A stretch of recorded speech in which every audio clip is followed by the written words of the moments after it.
Hey everybody, this is Thomas Andrick, voice for the PPC in Whitby.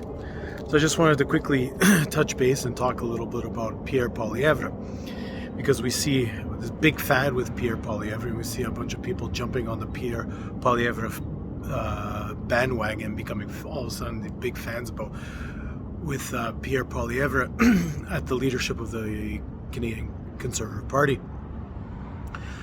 We have to ask the question, though, how different is Pierre Poilievre? How different is he from his predecessors? How different is he from Justin Trudeau? And has the Conservative Party of Canada changed at all under his leadership? To answer that question real simply and very quickly is nothing's changed, and no, nothing would change under his leadership, and nothing would change under him if he ever became Prime Minister. And no, he's no different than Justin Trudeau.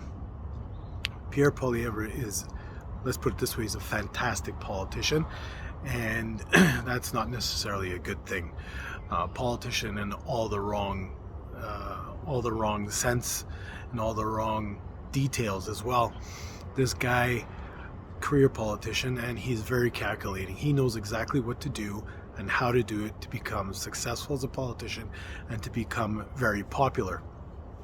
He'll say all the right things that aren't necessarily good for the country, things that are popular for conservatives and liberals at the same time. Here's a guy who saw an opportunity during the lockdowns, an opportunity during the trucker convoy and the protests in Ottawa to come and try to sway those people towards him. And he all of a sudden came out saying, hey, look at me, I'm going to drill Justin Trudeau in the House of Commons. I'm going to drill him with the questions. He's very good at that, don't get me wrong. He's prepared. This guy is prepared, and he knows exactly how to put on a good act and how to drill the people, how to ask those questions if need be. That's not the question. The question, what are the motives behind it? Does he really care about Canadians? Or is he looking in to get to power and using those tools that he has and those issues of the day for his own gain and his own popularity so that he gets to power? And the answer is he's using it for his own popularity and to get to power. How do we know this? Well, look at Pierre Poilievre, and the best example is this, of course, the trucker convoy, right? So before that, he was telling Trudeau that we don't have enough of those vaccines. We need strict lockdowns. We need more vaccines. We need to get as quick as we can. We need to vaccinate everybody. He did not go against the vaccine mandates. He did not go against the lockdown mandates. He did not go against any of those COVID-19 mandates that had nothing to do with COVID-19, nothing to do with emergency response that they should have put into place, that the ones that they already have ready to go in case of an epidemic. No, they did none of that. He didn't raise that question, but he went along with whatever the big guys upstairs and those guys pulling the strings said was to be done. Only when you saw that there was a big resistance and actually the country, for the most part, had enough and wanted to push back, that he said, hey, look at me, I'm going to be the guy that pushes back in the House of Commons. He stole Maxime Bernier's and the PPC's platform. He was using it, which is fine, use it. He was successful, but at the same time, that wasn't him.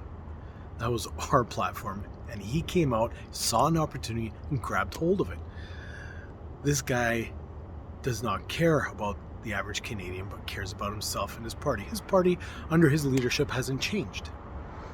This is the same party of Brian Mulroney.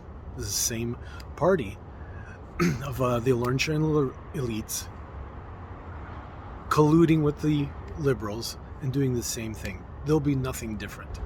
Nothing will be different. What about those people who were let go during the COVID-19 mandates, the ones who didn't want to get vaccinated, the ones who said that no to the vaccination and lost their jobs? Has Pierre Poilievre said we need to call those people back to work? No, he hasn't. He hasn't asked for it, has he? He's done none of that.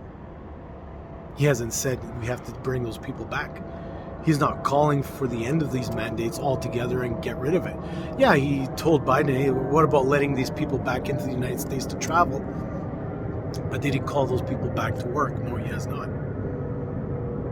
Has he said we should compensate these people? Has he said we should be pushing to see what these mandates did to these people and, get some answers and have people held accountable to their overreaching? No, he hasn't.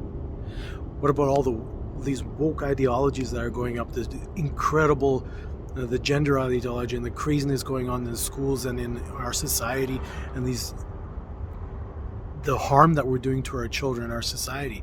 Has he pushed back on that? No, he hasn't. He's accepted it. Let's not forget, they want liberal votes. All they care about is power and themselves. The Conservative Party has not changed at all, and they're part of the problem. They're part of the whole institution of corruptness that's going on in this country for 50 years, ever since Trudeau Sr. They're all in it. And he's not changing. He's part of the problem. The only one person that has done anything different is Maxime Bernier. Maxime Bernier, since day one, has not changed the way he talks, has not changed the way that he puts his outlooks on our society. He has not said anything different from what he stated in day one. He was the one out there with the truckers. He's the one stating that these mandates are overreaches, unconstitutional. He has called for those people who are let go because of the mandates to be let back into their jobs. He's asking for accountability. He's going against this whole woke ideology, this gender ideology, this ideology that is harmful for our society, and especially for our children. And he's standing up for everyday Canadians. And it's nothing revolutionary that he's talking about, people. We must understand this. There's nothing revolutionary about it. It's just common sense. Things that Canada was famous for and what Canada was built upon. The erasure of Canadian history, erasing Canadian history, and everything that's been going on in the last decade. We're ruining our country, ruining our society. Brick by brick, we're tearing it down, and we're not putting anything back up. Actually, what we're putting back up is Marxist ideologies. Needs to stop, or we'll see this society completely collapsing on itself, and we're seeing it. Our youth is in danger. Our future is in danger. There's only one solution. Pierre Poilievre is not the solution. This is what we must understand. If we vote for Pierre Poilievre, and if people vote for Pierre Poilievre, they are voting for status quo, basically. Nothing will change. Nothing.